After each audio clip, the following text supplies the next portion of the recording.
The San Bernardino County District Attorney's Office is pleased to be able to celebrate National Crime Victims' Rights Week.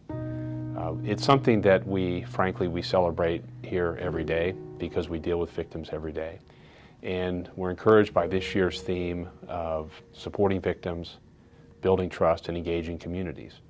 So oftentimes when crimes occur, what happens is that people are having to get over the trauma of being a crime victim, and all of a sudden they lose all their sense of control and their sense of power. We need to come in and help them build trust back, not only with the process, but with the people around them, in the community that they typically work in, they learn in, or they contribute to, and so that they can continue on beyond being a victim to be back in that community and feel a sense of safety. It's been very difficult for everybody this year because of the host of challenges as a result of the pandemic. And we normally have ways in which we can personally reach out to victims to make sure that we memorialize them, their loved ones, their family around them in a personal way. But this year we've had to do it more in a virtual way. We have been fortunate that we have had a number of partners that we partner with in terms of putting out our tributes to our victims virtually. I would encourage you to look at our platform so that you would be able to see that.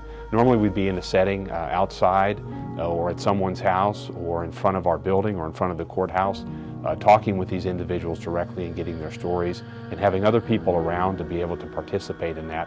Oftentimes it's very organic, even if they were outside of a courtroom where they just gave a poignant victim impact statement. But due to rules of court and all of us, as we know in society, we're just not able to do that. What we've hoped to do is to do right by the people who have been impacted as victims, to honor them, to memorialize them, to hear their stories. The best way to engage and to build trust is to listen, right? It's the easiest language of love that we all have, particularly in an area where we can't hug each other, we can't kiss each other, we have to maintain social distance. But even in maintaining social distance, the greatest act of love is to listen.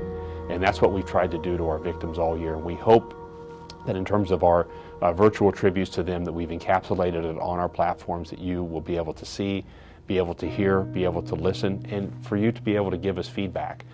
We know that always going forward, we're always going to experience victims every day.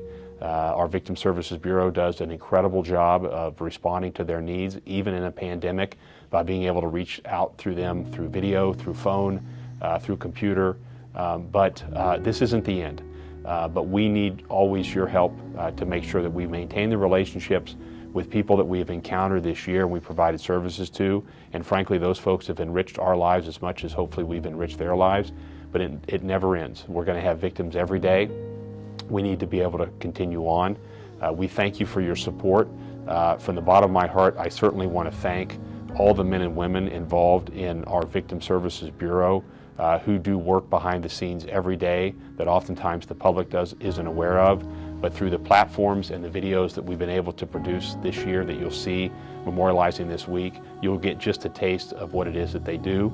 I want to thank all the loved ones behind the scenes that don't work for our office but continue to support the victims that they love, that they cherish, that are in their family, that carry on from here and give them the support that they need.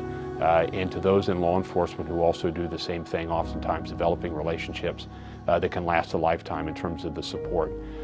It's our hope that all of these efforts continue to support the victims, to build trust, and to engage our communities to realize how important it is for us to protect and support these folks so they can continue being wonderful members of our community, not get lost in the system, take their control and their power back with your help so they can maintain their lives and be a positive impact throughout their entire community.